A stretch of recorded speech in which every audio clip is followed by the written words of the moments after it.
ada yang bilang bahwa ini akan menghadirkan 100 unit bus. Itu benar apa enggak, Pak?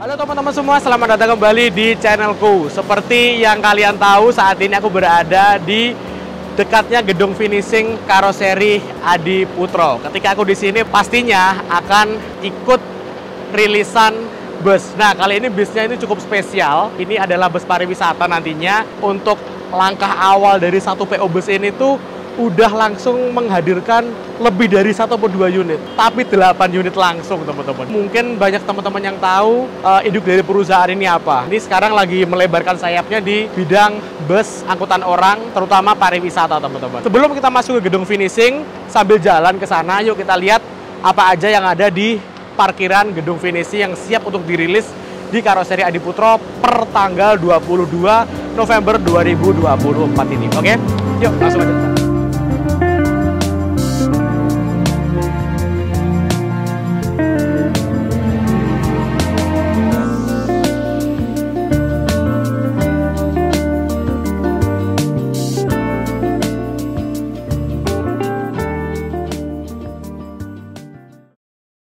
Oke teman-teman, seperti yang kalian lihat di belakangku ini ada 8 unit PO bus yang mungkin masih awam bagi kalian ya. Ini adalah PO yang baru saja merintis usaha di bidang pariwisata, yaitu PO Josal Wisata. Yuk sekarang kita langsung aja mendekat. Nah ini ada 1, 2, 3, 4, 5, 6, 7, 8. 8 unit bus Josal Wisata yang rencananya di hari Jumat tanggal 22 November 2024 ini diadakan handover di gedung finishing sebelah utara karoseri Adi Putro. Yuk kita sedikit nge-review bagian eksteriornya dulu ya. Nah, ini ada bus yang warnanya merah, liverynya ini simple. Dan kalau teman-teman lihat liverynya mungkin udah tahu nih, ini busnya bakal beroperasi di sekitar mana, di daerah mana pasti tahu. Nanti aja pas kita di belakang aja.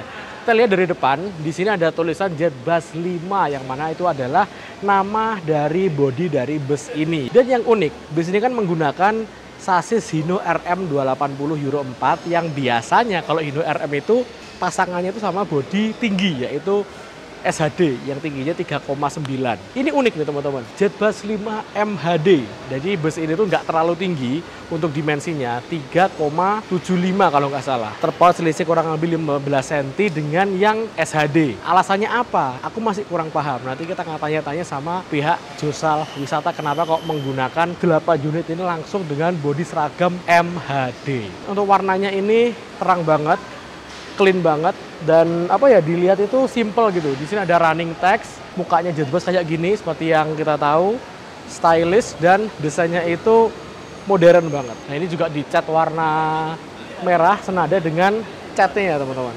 Oke, yuk kita langsung aja ke sini. JetBus 5 yang paling aku senang yaitu dia tetap memperhatikan visibilitas penumpang. Biasanya kalau yang di JetBus 3 itu kan ada selendang gepreknya di sini. Nah untuk yang JetBus 5 ini sekarang udah nggak ada, selendangnya tipis di bagian kaca bawah. Dan ketika bus ini lahir nih teman-teman, wah ini langsung dipasangin velg-velg aluminium kayak gini. Jadi selain bikin ganteng dari bus ini, yaitu dia nantinya akan membuat nilai safety-nya itu bertambah. Karena untuk yang kayak gini, itu selain buat ganteng, dia juga lebih ringan dari velg biasa. Terus kalau di putaran tinggi dan lama, dia lebih dingin dibandingkan dengan velg bawaannya. Jadi lebih dingin, lebih safety, dan memperpanjang umur ban pastinya kayak gitu. Mantep. Nah, Josal Wisata, PT-nya Lenggo Arisal Trans. Ada nomor HP-nya di sini. Dan yuk kita mundur, kita lihat liverynya teman-teman. Nah, liverynya ini ada gedung-gedung, terus ada Monas. Nah, dan ada ondel-ondel di belakang. Pastinya kita tahu kan, ini nanti akan beroperasi di mana, yaitu di daerah Jabodetabek. Kayak gitu teman-teman. Di sini ada stiker Hino RM 280 ABS. Jadi untuk Hino RM yang generasi baru, yang Euro 4 ini, ada yang ABS dan non ABS. Ini berarti versi tertingginya yang udah dilengkapi dengan sistem pengereman ABS. Oke, sekarang kita langsung aja menuju ke bagian belakang ya. Kayaknya ada yang sedang ngerjain sesuatu nih teman-teman. Aku kepo banget apa ini. Wah, iki. Halo Mas, Halo Mas Masku. Adi. Nah, Mas Adi Gimana? ini adalah aktor di balik tulisan ASN Pro. Wah, kita sebenarnya udah sering ketemu, Ya. sering ngobrol, cuman kayaknya baru pertama kali ini Ya, Mas. in frame Mas Yo. Ya. Nah, ini lagi ngapain ini Mas? Kok Ini kayaknya lagi masang piping, Mas. apa? Piping intercooler. Intercooler. Jadi Oke. ini tak ambilin orisinilnya. Hahaha. Ini orisinilnya gini, Mas. Nanti kita bisa lihat di unit yang itu. Sebelah. Ya. Jadi ini diganti. Ini kan yang selang orisinilnya. Ini kan rawan pecah, Mas. Di sini. Sama di sini. Makanya ya dibilang itu Ya. selang Selang turbo, intercooler ya, selang turbo ini pecah berarti ya? ini. Jadi ini tidak harus di remap. Maksudnya tidak harus di remap, pecah pun itu udah banyak, Mas. Oh gitu. Ya, karena bukan apa-apa, Mas. Ini juga kita bukan terus bandingin produk Hino atau apa ya, tapi mungkin untuk masukan aja Wah, sekalian. langsung dari dokter bis teman-teman. Ya, jadi yang paling titik rawan pecah itu kan di sini, Mas. Hahaha. Nah, Mas Tito bisa lihat ini di bagian tengah. Ini kan dia dikasih penahan untuk biar kalau Biar nggak pecah. Ya, kalau dia mengembang, dia ada yang Ada yang nahan, nahan. Mas. Ha. Dan ini kan tidak ada yang nahan, Mas, di sini. Oh, berarti sini ya, Ya, rawan pecah. rawan pecah. Ini posisi belok di sini, belok, Oh, dan tekanan dia di sini. tekanan, ya. Oke, paham, Otomatis paham. dia nggak ada yang nahan, Mas. Oke. Dan jangan salah, mesin itu kan gerak terus, Mas. Betul. Tiap kali perpindahan gigi dia gerak, close pedal dia gerak, mau ngegas dia gerak. Nah, dia stretch terus di titik ini, karena dia posisi pas belok. Nah, makanya kita modifikasi atau membuat inovasi yang kayak gini. Kita ganti untuk yang tekukannya, yang di sini, Ya. kita ganti dengan pipa stainless dan tidak mengurangi fungsi yang untuk fleksibel. Kita ganti pakai selang yang tetap fleksibel di sini. Jadi Oke. dia untuk fleksibilitasnya dapat, terus untuk menjaga tekanannya biar tetap dia ada titik lemahnya juga ada di sini. Oke. Kalau yang model full itu bagus, cuma titik lemahnya berkurang. Di sini harus ada titik lemah soalnya. Soalnya untuk fleksibilitas itu ya? Ya, Selangnya agar ya? misal pun terjadi overboost, itu yang pecah selangnya, bukan turbonya yang Turbonya. Nah. Oke. itu sih, Mas. Jadi kalau dilihat nih ya, teman-teman, dilihat ini sama yang ini kan lebih kelihatan look racingnya kan lebih kelihatan ini. Cuman walaupun ini kayaknya keren tapi juga fungsional Mas ya. Sangat fungsional. Oke. Ini untuk mengganti selang yang turbo orisinal. yang Dan bisa biasa. dilihat di sini. Ini tapi mungkin agak detail ya. Di sini serat untuk benangnya dia cuma satu layer, Mas. kalau di situ Nah, ini tak ambilin contoh, mohon maaf. Kalau ini produk yang untuk high performance, ini hampir dia lebih banyak serat serat benangnya. yang ini cuma satu layer tadi. Ya, ini satu layer. Oh iya. Ya toh, kelihatan tuh. Ini banyak. Ini banyak, Jadi untuk tumpuk-tumpuk. masalah safety-nya, Untuk safety sama apa kekuatannya pasti lebih kuat ini. ngomongin masalah performa tinggi dan sebagainya, ngomong-ngomong ini unitnya semua 8 unit ini udah samain Sudah, remap Mas. sudah. Nah, gitu. Kalau boleh jelasin Mas, remap Oke. itu sebetulnya aman gak sih? Soalnya kita sering lihat selentingan-selentingan, wah nggak aman bla bla bla Oke. gitu. Sebetulnya gini, Mas, kembali lagi ke maksud dan tujuan di remap ya. Ya, Maksud dan tujuan di remap itu kita mau ngejar apa? Kalau kita mau ngejar kenceng-kencengan, itu kan berarti tempatnya bukan di jalan raya, Di sirkuit. tapi di sirkuit. Ha, ha. Kalau kita kan maksud dan tujuannya itu untuk untuk nanjak lebih enak. Oke. Terus ada lagi untuk konsumsi bahan bakar biar cenderung lebih hemat. hemat. Sebetulnya bukan disetting hemat enggak mesinnya, tapi dengan tenaga yang mungkin lebih enak, kita bisa memainkan RPM di situ. Nah. Yang paling mudah gini, biasanya kita oper harus di RPM 2000 lebih, kita di oper di 2000 udah bisa. Itu misal 2300 baru oper itu. Mungkin kalau standar ya. Iya, iya, Ini iya. contoh aja contoh. Terus begitu di remap lebih enak, dia di 2000 bisa dioper udah dapat tenaga. Berarti kan ada selisih 300 RPM per sekali oper. Oh, itu hubungannya sama bahan bakar juga. Ya, begitu selisih 300 RPM itu kan udah harusnya selisih di bahan bakar. Anggapan orang yang remap itu dalam tanda kutip memaksakan mesin tuh enggak ya Mas? Enggak, malah justru biar mesinnya lebih effortless itu. Oh, lebih effortless. Sodoannya lebih enak. Sodoannya lebih Ya, enak. dengan catatan ya Mas, kita tidak pernah menambah limit RPM, limit speed gitu. Kan yang kebutuhannya itu bukan masalah limitnya, tapi kebutuhannya itu untuk akselerasi, untuk nanjak lebih stabil. Jadi persepsi yang di luar nanti di remap tambah kenceng, sebenarnya bukan tambah kenceng. Sodokannya mungkin ketika pas ditanjakan, pas ada tanjak. power yang ditambah ketika Ya. pas RPM tertentu. Ya, RPM tertentu Mas. Jadi malah kalau RPM yang tinggi kita ya cenderung Malah hampir diturunkan. sama, turun. Oke. Karena kan paham. dia untuk top speed Mas. Nah, jadi begitu di remap pun ya nanti top speednya tetap akan sama. Oke, jadi kenapa kok sekarang itu ramai banget remap-remapan Iya. dan ini ya salah satu Waduh. pionernya nih, ASN Pro Jogja. Iya. Nah, seperti yang kita tahu, nggak cuma di Hino aja, di beberapa mesin-mesin yang Iya. setipe itu kan Iya. juga untuk biasanya untuk yang nanjak Ya, itu cenderung kurang Mas ya ya. lebih kurang. Nah, untuk standarnya itu kayaknya kurang greget gitu, apalagi Iya. kalau misalkan bus ini bawa penumpang full, kapasitasnya 50, Iya, iya. full terus nanjak misalnya di Iya. tebing breksi mungkin Iya, ya. breksi. Di Jogja gitu. Iya. Kalau nanjaknya kurang anu kan penumpang was-was. Iya.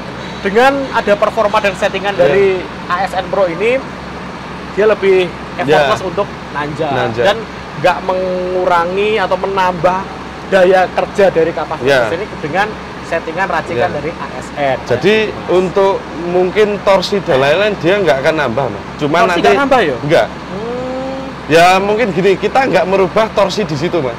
nggak main torsi di sini. Nggak main torsi. Iya. Jadi torsi tetap standar.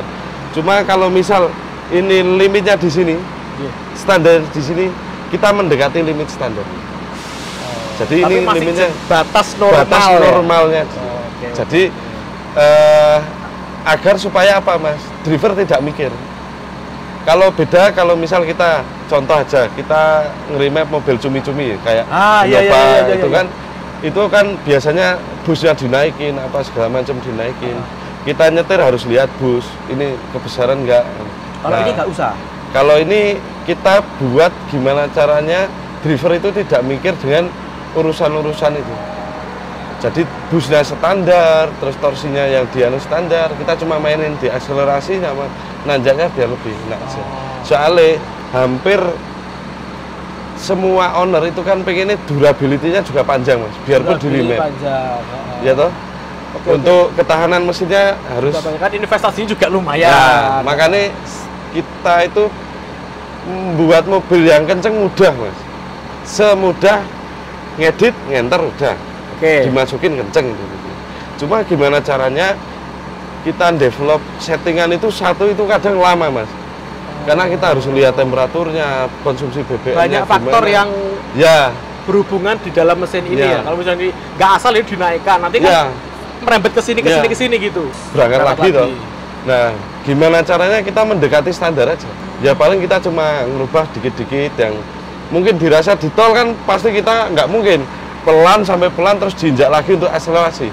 Pasti kita mungkin ngerem atau apa masih kecepatannya di 70-80 itu dari mungkin 100 atau 110 kan 80 mau naikin lagi kan enteng itu loh Mas. Iya, iya. Daripada kita di 40 terus untuk akselerasi kan lebih berat.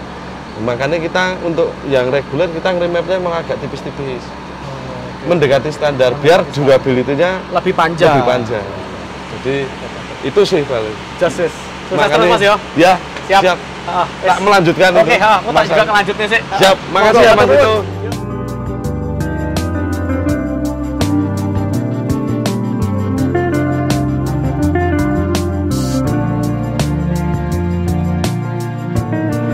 Oke, teman-teman, tadi kan kita udah lihat bagian eksteriornya ya. Setelah eksterior pastinya interior. Ini kita nyari satu unit yang kayaknya udah ready dan udah dinyalain AC-nya, udah lampu-lampunya udah nyala semua. Yuk, langsung aja kita masuk ke dalam. Nah, ini ketika kita masuk, di sini ada tempat drivernya dengan sasis Hino RM280 seperti biasa standar, dan dashboardnya ini juga dashboard standar dari Jetbus 5 Adi Putro. Cuman karena ini tulisannya MHD, jadi ketika kita berdiri di sini tuh kayaknya udah agak mentok ya. Karena kan ada selisih kurang lebih sekitar 10 sentian ke atas sana teman-teman. Tapi overall nggak masalah sih. Coba kita sekarang geser ke sini. Ketika kita masuk sini udah disambut dengan perpaduan warna warm white dari Jetbus 5 interiornya. Dan di sini juga ada RGB-nya teman-teman, khas dari bus pariwisata. Juga ada apa jenenge lampu dugem ya. Khas banget dari bus pariwisata. Di sini juga disediain dispenser, jadi kalau misalkan kita berwisata dengan ada kebutuhan mau minum, mau masak kopi, teh dan sebagainya, bisa di depan sini.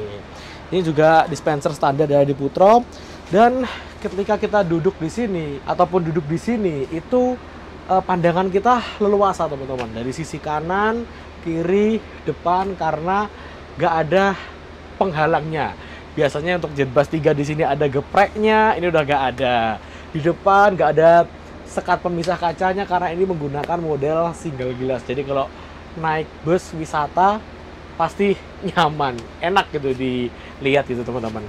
Terus kursinya ini, dia ini menggunakan kursi dari Aldila. Aldila yang terbaru, yang modelnya itu kayak gini. Nah di sini ada armrestnya, tinggal ditarik, turunin gini, dilipat gini. Wah, bener-bener aku seneng banget sama desainnya ini sih. Nah, ini terus ini ada reclining seat-nya. Jadi kalau misalkan direbahin kayak gini bentuknya, bisa direbahin, bisa disetting sesuai dengan keinginan kita. Lalu di sini juga disediakan fasilitas safety berupa seat belt di setiap seatnya, teman-teman. Di sini juga ada Dome TV, TV-nya lumayan gede, kayaknya 43 inch deh ini. Nanti deh kita lihat kalau ada waktunya. Terus kita geser ke belakang. Wah, ini kursinya 22, terus yang belakang ada 1, 2, 3, 4, 5, 6. Jadi totalnya sekitar 50 seat dengan jarak standar bus pariwisata ya. Kursinya ini juga lumayan tebel. Jadi kalau misalkan perjalanan jauh nggak begitu capek dengan kursi model kayak gini. Coba kita duduk di tengah-tengah. Tuh, misalkan kita mau selonjor pun nih masih lumayan nyaman lah. Kalau kita direbahin, nah kayak gini.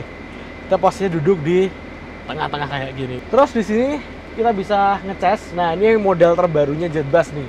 Sekarang udah ada 2 pilihan. Yang pertama USB biasa, yang kedua Type C. Jadi kalau dulu kan USB sama USB. Sekarang ada pilihannya nih, Type C. Jadi yang punya iPhone jangan khawatir, nggak perlu ganti-ganti kabel, tinggal colokin di sini aja. Mantep. Dan kemarin aku nyoba yang kayak gini tuh fast charging teman-teman, masuk pokoknya. Nah, kita semakin ke belakang ya, nah, kayak gini. Nah, di sini kursi yang paling belakang. Biasanya kalau studi tour paling belakang ini yang paling ricuh nih biasanya nih, yang paling rame, yang paling seru. Kalian punya pengalaman nggak? Studi tour di paling belakang ini biasanya paling rame teman-teman. Yang depan itu bisa anak-anak pinter, ada guru, anak-anak yang nggak bandel. Yang di sini tuh yang wah rame gitu. Saat ini aku berkesempatan untuk ngobrol bareng dengan perwakilan dari PO Josal Wisata ini dengan Bapak Afrizal. Benar. Oke Pak, salam kenal Kenal. dan hadir di rilisan ini dan selamat untuk rilisnya 8 unit bus Josal Wisata ini Pak. Amin, amin. Terima Pak, kasih. kalau boleh tahu nih Pak, mungkin kan nama Josal Wisata masih cenderung awam mungkin ya di masyarakat. Nah, bisa dijelasin nggak Pak, Josal Wisata itu sebetulnya dari mana sih gitu? Ya, gini, Josal Wisata ini sebetulnya berinduknya di bawah naungan Indah Group ya.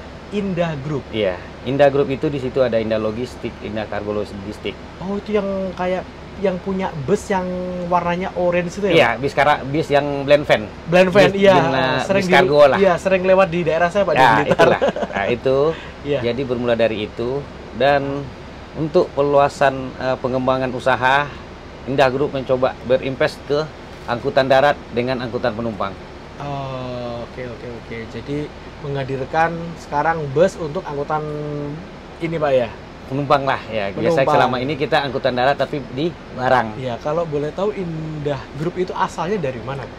Kalau asalnya dari ownernya sendiri itu dari Padang Pariaman, Sumatera Barat. Ya. Sekarang merantau ke Jakarta, berdomisili di Jakarta. Perusahaan Indah Group-nya berdomisili di Jakarta. Di Jakarta. Oh, Betul. pantesan saya tadi lihat di liverynya bus ini tuh ada gambar Monas, ada gambar ondel-ondel, berarti bisa saya asumsikan ini adalah bus yang nantinya akan jalan di area Jabodetabek kok ya? Ya, jadi karena kita full berdomisili di Jakarta, ya ibaratnya kita di mana nih? Apa sih yang kita bantu? Mudah-mudahan kedepannya bisa juga dengan livery membawa ke Betawi ya, Iya. ondel-ondel dengan Monasnya. Iya. Mudah-mudahan kita bisa juga support wisata di Jabodetabek. Jabodetabek gitu ya. Pertanyaan selanjutnya langsung 8 unit ya Pak ya? Langsung di Adiputro. Kenapa kok Adiputro? Jadi begini, karena ke Adiputro ya, awalnya ini iseng kita udah ada wacana untuk bis. Bus ya. Kebetulan waktu itu ada di Agustus atau Juli itu ada acara di Gias. Gias kemarin. Iya, Ya, di BSD. Gias, di BSD ada acara pameran beberapa karoseri ternama di Indonesia yang mengadakan acara pameran di Gias, dan dilihat mungkin ya tertarik dengan karoseri Adiputro dengan model terbarunya Jetbus 5. Jetbus 5. Iya. Oke, dan mungkin juga bus pariwisata lain juga rata-rata mengikuti perkembangan zaman menggunakan dari Adiputro ini ya. Iya, kita Ya, ikutnya itu. cuman yang bikin saya agak kok gini Pak. Rata-rata kan ini Hino RM ya Pak ya. Iya. Bisa dibuat bodi yang tinggi 3,85 sampai 3,9 Benar. dengan tipe SHD. Yang jadi pertanyaan Pak, kok ini kok jadi MHD Pak? Nggak terlalu tinggi.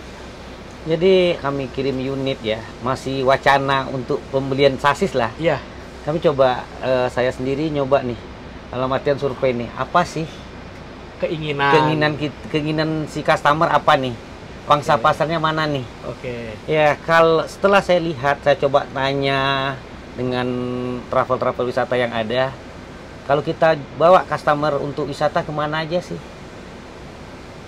Ternyata wisata itu tidak satu tujuan dan tempatnya tidak ditetapkan. Namanya random ya, Iya. random kemana aja. Selagi itu bisa dimasukin bis, si customer tetap dilewatin. Masuk, ya. Itu salah satu. Kalau SHD kan bodinya agak tinggi tuh Mas ya. Tinggi Pak, ya. Tinggi, kalau nggak salah kemarin dapat spek yang itu sekitar 10 sampai 12 cm. Lebih tinggi dari ini. Ya, dari tinggi dari ini. Oke. Nah, di situ salah satu karena akses ke tempat-tempat wisata itu ada yang ranting, ada yang kabel di jalan kampung yang harus dilewatin.